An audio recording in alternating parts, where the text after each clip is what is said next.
Let's bring in our guest on this, Marco Vicenzino, Global Strategy Advisor. Good morning. Welcome to you.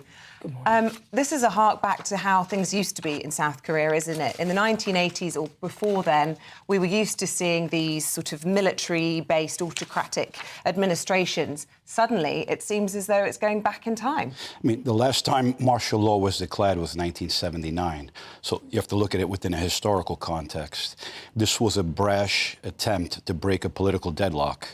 He chose the nuclear option. Now, if you look at within a historical context, the Korean Peninsula was marked, the first half of the 20th century was marked by brutal Japanese occupation, a Second World War. Then 1950, you have the Korean War, 1950 to 1953, which further shatters the peninsula. Throughout the 50s, the 60s, the 70s, and the 80s, it's largely marked by military rule. Once again, that last martial law declaration was 1979. South Korea transitions into a democracy by the late 80s. From then onwards, you see a drastic transformation of society, economically, politically, culturally, socially, in all aspects, to the point where today, South Korea is a leading global democracy, an economic powerhouse, a member of the G20 and the economies. So within this context, you have a declaration of martial law, which one could expect that in places like Myanmar, but not South Korea. So what does it mean for the people in South Korea if this is how it's going? Basically, you have to ask the question, who is President Moon? Now, President Yoon. President Yoon is a career prosecutor, was a political novice when he won power in 2022 by the slimmest of margins in modern South Korean history.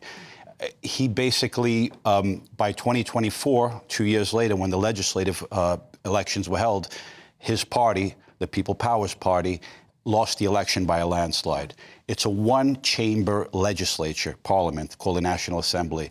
Out of 300, his party holds 108, the opposition holds 192. They basically stalled his entire legislative agenda. As a result, how does he deal with it? Well, he deals with it. He's marked by political infighting and scandals within his own parties. His numbers go from 53% when he becomes president to low 20%. So it was a reckless attempt to break that deadlock. He started by 10:30 p.m. in the evening, declaration of martial law. By 1 a.m., you had the parliament basically didn't approve it. And by 4:30 a.m., he revokes martial law.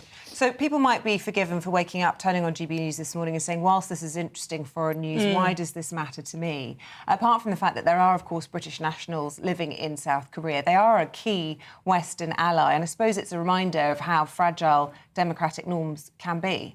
We live in a very geopolitically complex world. And in that world, you have emerging different poles. You have the Western pole, G7 countries, plus their allies, of which South Korea is a key ally. You have the other pole, which you call basically the revisionist autocracies, which is China, Russia, North Korea, and Iran and several other powers. And then you have a whole third lot, which you call the rest, roughly 140 countries. Within that first pole of the G7 democratic countries, South Korea plays a key role, okay? So within this complex world, you want to strengthen that pole, that democratic pole.